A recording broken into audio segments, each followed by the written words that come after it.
Welcome back to Chapter 3 of the Legacy of the Montgomery County Courthouse. Just to give you a recap, in Chapter 1, you learned about the history of the Montgomery County Courthouse, kind of how we got from there to here. In Chapter 2, you learned about why we need to go to the next step, why things are inappropriate for the situation we find ourselves in now. And what we're going to learn in Chapter 3 is we are going to talk about the fact that this isn't a unique problem to Montgomery County. It is, in fact, a very solvable problem. And we're going to talk about other counties that solved it. So, what have they done in these other counties? That's the part we're going to be discussing here today, because this problem isn't unique to Montgomery County. We see that we've got a huge population increase. Other counties in Texas have seen that as well. We see that we've had a huge caseload increase. Other counties in Texas have seen that as well. And we see that we have a building that is now 90 years old. It's sneaking up on its 100th anniversary. And we will find out that's also not unique to Montgomery County.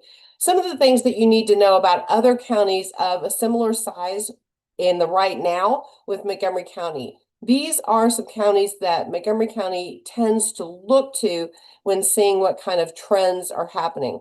What I'm going to tell you about these trends that you're looking at here is the population of each of these counties.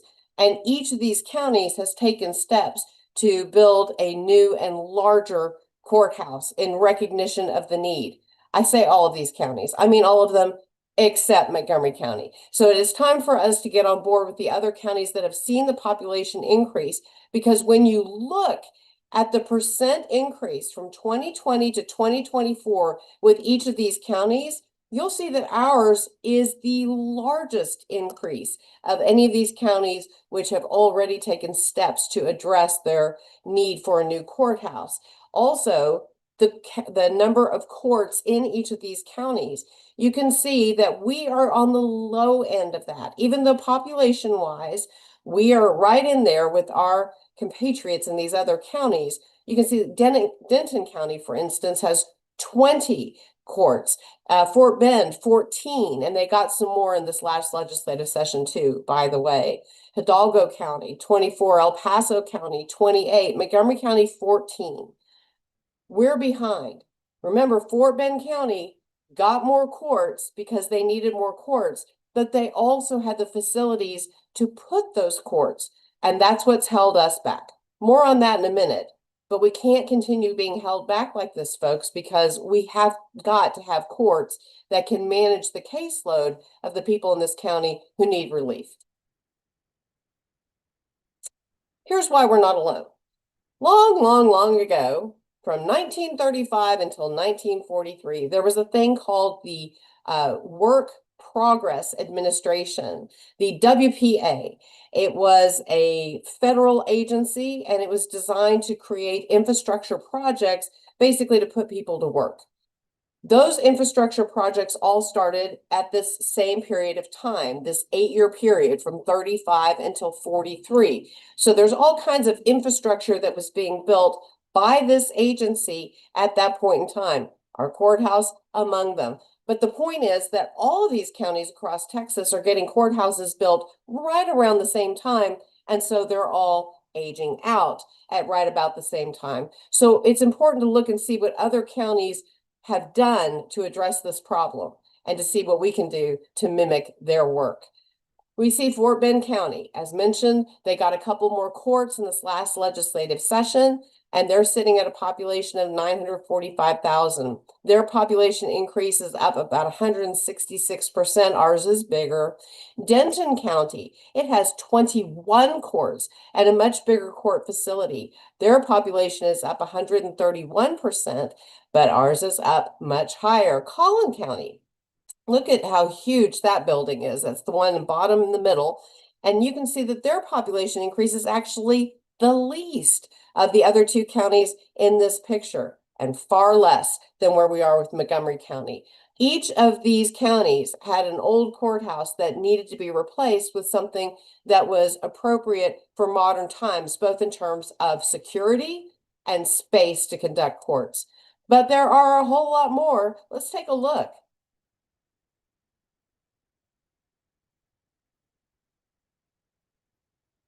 It's happening all over the state of Texas, folks, and it needs to be happening right here too. All those old WPA buildings are being replaced by things that are actually able to address the needs of the counties that they're in at the present day. We should be doing the same. These are more counties. I went the wrong direction. There's more counties. There's more counties in progress. Maybe I should learn how to use PowerPoint, but I think the point is made that you can see that there are counties all over the state that have run into the same problem at the same time. Massive growth and antiquated buildings in need of replacement. All of that is just because of the history of the 30s into the early 40s with the WPA. We need to take a page from their book. In fact, we have to take a page from their book. On September 17th of last year, just a few months ago, this is when the time bomb started. This is a piece of legislation that passed in the last legislative session. And if you hadn't read through it while I've been talking, let me give you the summary. This is a new Montgomery County District Court. This court will go into effect on September 1 of this year. Well, you know, we've been telling you that we're out of space, and indeed we are. So we have had to do major moves here, there, and everywhere to try to create a space for this particular court. And I will tell you, I can tell you a lot about that because Judge Santini and I are the two courts that have been most impacted by the need to create space for this 523rd District Court, which comes online in about 8 months. Breaking news. We can't wait any longer because the 523rd is the beginning of new courts in Montgomery County and not the end. The 523rd was created as a result of the study that's up on your screen. It was prepared by the Office of Court Administration in Austin. It was prepared on July 30th of 2025. And it was on the strength of what was found here with this study that the 523rd was created. But you need to see what else was found with this study, because what it's talking about is the estimated need for our county in terms of district courts. It's not even counting the county courts at law on this point or the probate courts, but just the district courts in our county. As to them, each of the judges in this county, you'll be pleased to know, is doing the work of 1.44 judges. So we're all doing the work of nearly 1.5 judges in the rest of the state. It's an unsustainable model. And that's what this study recognized. And that's how the 523rd came into being. But when you look at the specific breakdown of what we need, you'll see that Montgomery County needs 5.2 criminal district courts. Right now we have 4. The 523rd will be a 5th. And because of the concern about public safety, criminal goes first. So we had to try to find space to carve out for one more courtroom. And that's why the 523rd will be a felony court. But if you take a look at the next slot, it shows the civil need. We need 4.6 civil district courts, which as a practical matter means we need 5. 5 civil district courts. Do you know how many we have? 2. We have 2. So right now we need 3 more civil district courts. And really, that's not even the end at all. Because if you look at the end of the study, it shows the existing district court judges we have now are 8. We still need 4.7 more. Read here, 5. We've got 1 on the way. There will be more district courts because these are state courts. The state of Texas pays my salary with a stipend from the county. And that's true for all district courts. So when the state of Texas says we need more of our courts in your counties, it's something that's going to happen.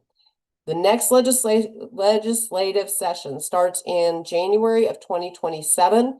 So we are out of time, folks, because the courts that get created in the bills in that session will very likely come online September 1st, 2027.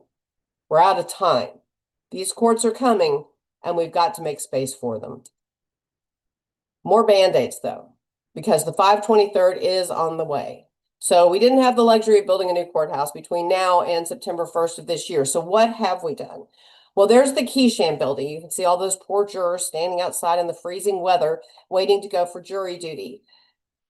That's the building that Judge Santini and I will be moving our courts into later this year. We literally have to leave our court spaces and go across the street. Now, what that's going to do is it's going to free up my courtroom for the 523rd District Court to just be, it's move-in ready. I'm having a jury trial there in the morning. So it is move-in ready, and the 523rd will just move right in there and open for business on September 1st. Judge Santini's courtroom will then become the overflow courtroom that we have needed for well more than a decade. So at least we get that out of it. Great. But don't forget, this is another Band-Aid, because in the 2027 legislative session, we are fully expecting that we will get at least 4 more courts, and we truly have no place to put them. Because let me tell you about this move to the Keyshan building. It is sort of a place where it's not just jury assembly, but there are different departments that have their offices in that building. Judge Santini and I, together, the two of us had to take this project on, and we had to go and meet with all of the folks in the Keyshan building, 9 different county departments, to see about how we could move them here and there and everywhere, how we could cover the cost of that. Well, your judges were very frugal in Montgomery County last year, and as a result, we had a whole lot of money left over in our budget. So we're rolling over our budget to help make accommodations for this move. But we've had to move 9 different departments within that building to new spaces and have all of that built out. If we're going to spend that kind of money, why don't we spend it more intelligently than this? And by the way, why is it that Judge Santini and I will be moving into this building? Because it is the least secure of all of the unsecured buildings that we have, and because we are the civil judges. So the idea is that we have fewer prisoners who come to court in our courtrooms than do the others. The idea is that we can take a greater security risk. It's time to fix this. We should not be having this conversation in 2026. So there's more. It's more information about the courts that are coming. And at the time the slide was made, it was 2 years from now. Now it's more like a year and 8 months. So we need to make something happen, and we need to make it happen years ago. No more waiting. So what about this new courthouse project? Well, here's one thing I want you to know before we go into chapter 4, which is where that question gets answered. And it is this. This isn't something where Judge Laird and I just sat down and said, you know what, we'd like to have a new courthouse. We think that'd be great. You saw the photograph in chapter 1 of all the security studies that have been done dating back to 1992, saying that our courthouse is a disaster on that front. We have been overcrowded for well over a decade and have needed these fixes. I mean, the most recent court to come online besides the 523rd is County Court at Law number 6. That happened 4 years ago, y'all, and we still haven't built anything new. But this isn't just me imagining this to be true.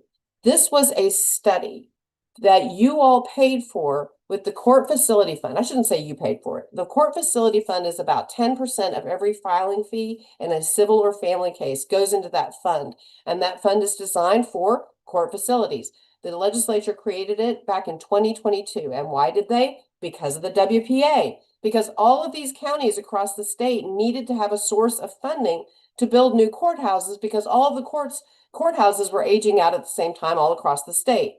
That fund is what was used to pay a company called PGAL, a group of architects who went in and did a whole analysis. They did some security analyses. They did some analysis related to projections on a 5, 10, and 20-year projection rate. They looked at what our needs were for all of the courts, but also all of the courts likely to come online, and all of the other departments that have a relationship with the judicial branch, like county clerk, district clerk, DA's office. They looked at all of these different groups that all play into making the judiciary successful, and they came up with the projections, and they came up with some land plans. The land plans that they have given us, they gave us with cost estimates back in June of 2023. It's time to actually take their studies seriously. So I need you to understand this is coming from a group that took care of all the stuff in Harris County when they needed a new courthouse and they needed a renovation of their 1906 courthouse. This is the group that did Fort Bend County. This is the group that did Collin County. This is the group that did Denton. And this is the group that has evaluated Montgomery County at a cost of tens of thousands of dollars. And it is time to do what they have recommended. So more on that in chapter 4. Kristen, I have a question. What is that question? When PGAL did their analysis, did they go through all of the existing properties held in Montgomery County to determine whether or not we could use anything existing so we would not have to burden the taxpayers with this project? They did. In fact, that was the initial task before the Court Facility Fund got involved. The initial task was during the time that we were searching for space for County Court at Law number 6.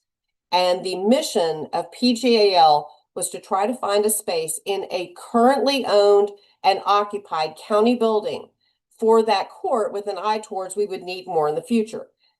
PGAL was tasked with finding somewhere where we could put courts so that we wouldn't have to build a new courthouse.